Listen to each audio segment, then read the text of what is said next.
जे लोक नॉनव्हेज खातात त्यांच्यामध्ये ज्याप्रमाणे मटणाला मान असतो ना, त्याच पद्धतीनं व्हेजिटेरियन लोकांमध्ये पनीरला मान असतो. म्हणजे बघा ना, कोणीतरी पाहुणे येणार आहेत, काहीतरी स्पेशल करायचंय किंवा लग्नामधला स्पेशल मेनू म्हणून सुद्धा आजकाल पनीरची भाजी केली जाते. पण हल्ली YouTubeवरती आहे ना, पनीरच्या संदर्भात खूप सगळे व्हिडिओज येत आहेत, की बाबा याच्यामध्ये खूप मोठ्या प्रमाणात भेसळ केली जाते, त्यामुळे हे खाऊ नका. बरोबर आहे ना. मग एखाद्या लग्नात गेलं किंवा चांगल्या हॉटेलमध्ये गेलं तरी सुद्धा आपल्या मनात कुठेतरी येतं, अरे हे पनीर मी खाऊ का नको? त्यासाठीच आज मी तुमच्याबरोबर आहे ना, घरगुती पद्धतीनं पनीर कसं तयार करायचं याची रेसिपी शेअर करणार आहे. बऱ्याचदा काय होतं, की आपण दूध किती घेतलं पाहिजे, किती प्रमाणात दूध घेतल्यानंतर किती पनीर तयार होतं. सोबतच ज्यावेळेस आपण ते दूध फाडतो ना, त्यावेळेस सुद्धा लक्षात येत नाही, की हे कशा पद्धतीनं फाडलं पाहिजे म्हणजे ते व्यवस्थित असं फुटेल. या संदर्भात सगळ्या गोष्टी या व्हिडिओमध्ये मी तुमच्यासोबत शेअर केलेल्या आहे. त्यामुळे व्हिडिओ शेवटपर्यंत बघा. पनीर करण्यासाठी सगळ्यात अगोदर इथं केटलमध्ये आपण दूध घेत आहोत.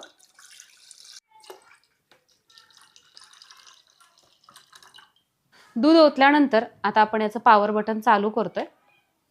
याच्यामध्ये ना मी बऱ्याचशा रेसिपीज ट्राय केलेल्या आहेत आणि तुमच्याबरोबर शेअर पण केलेल्या आहेत. एकतर तुम्ही याचा आकार बघू शकता, आटोपशीर आहे म्हणजे 1.2 लिटर म्हणजे जवळजवळ 4 ते 5 जणांसाठी आपण आरामशीर याच्यामध्ये कुकिंग करू शकतो.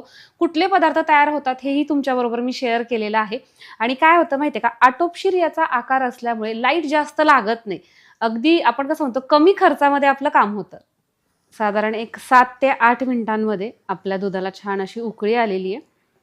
अर्धा वाटी पाणी घेतलेलं आहे आणि याच्यामध्ये आपण 1 टेबलस्पून विनेगर घेत आहोत.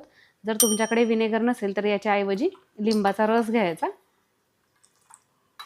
हे असं मिक्स करायचं. ज्या पद्धतीने आपण गॅसचा फ्लेम कमी करतो ना, तशाच पद्धतीने इथं आपल्याला 2 ऑप्शन आहेत, एक हाय स्पीड आणि एक लो. तर त्या पद्धतीनं मी इथं लो ठेवलेला आहे आणि या दुधामध्ये हे आपण तयार केलेलं पाणी थोडं थोडं करून टाकायचंय.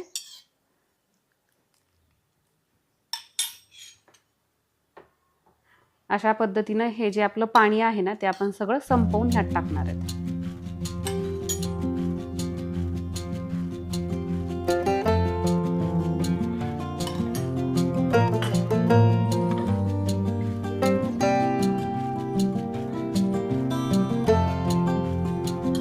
दुधामध्ये आहेत ना, हे असं तुम्ही बघू शकता, असे शिंतोडे शिंतोडे दिसायला लागलं ना, की आपल्याला काय करायचंय, हे बंद करायचंय फ्लेम.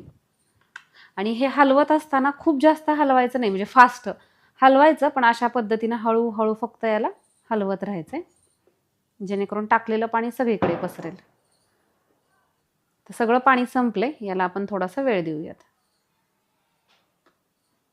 याला अगदी थोडासा म्हणजे जवळजवळ 3 ते 4 मिनिटाचा वेळ दिलेला आहे. आणि तुम्ही इथं बघू शकता पनीर पूर्णपणे सेपरेट झालेलं आहे आणि पाणी सेपरेट झालेलं आहे. आता आपण हे निथळून घेतोय. तर त्यासाठी एका स्ट्रेनरमध्ये सुती कपडा घेतलेला आहे.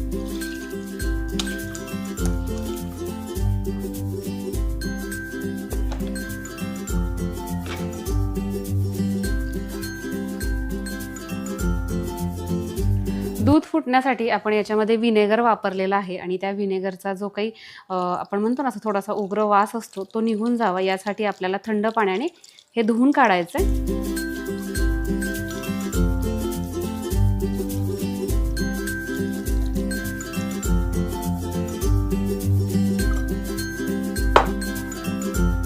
धुतल्यानंतर ह्यातलं जे काही पाणी आहे ना, जेवढं आपल्याला शक्य आहे तेवढं असं हातानं सेपरेट करून घ्यायचं.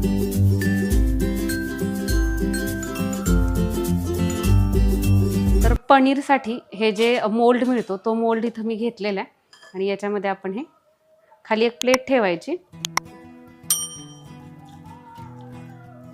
अशा पद्धतीने पसरवून घेऊ म्हणजे त्याला आकार येईल.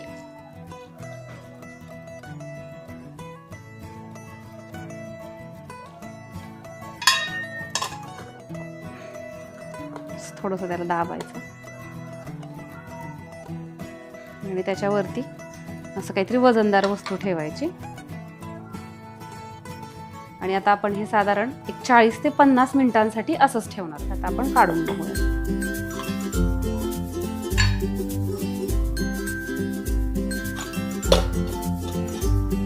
इथं खाली तुम्ही प्लेटमध्ये पाणी बघू शकता.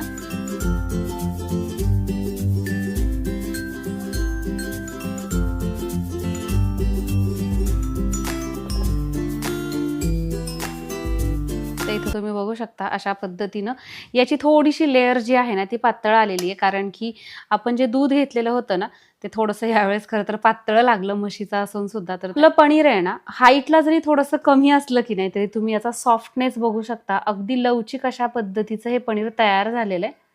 1 लिटर दुधापासून केल्यामुळे मलाई सुद्धा थोडीशी कमी निघली. जर आपण 2 किंवा 3 लिटर दुधाचं केलं तर त्याची जी जाडी आहे ती साधारण एवढी राहते. आता आपण हे कट करून घेऊया.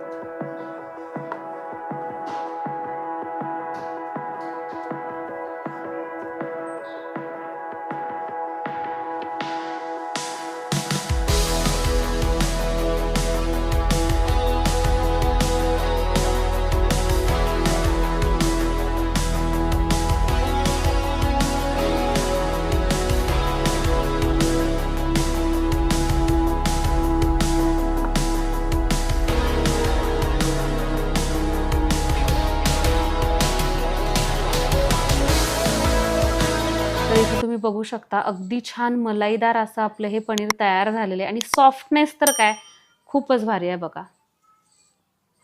हे पनीर आहे ना तुम्ही फ्रीजमध्ये साधारण एक 5 ते 6 दिवस आरामशीर स्टोअर करून ठेवू शकता.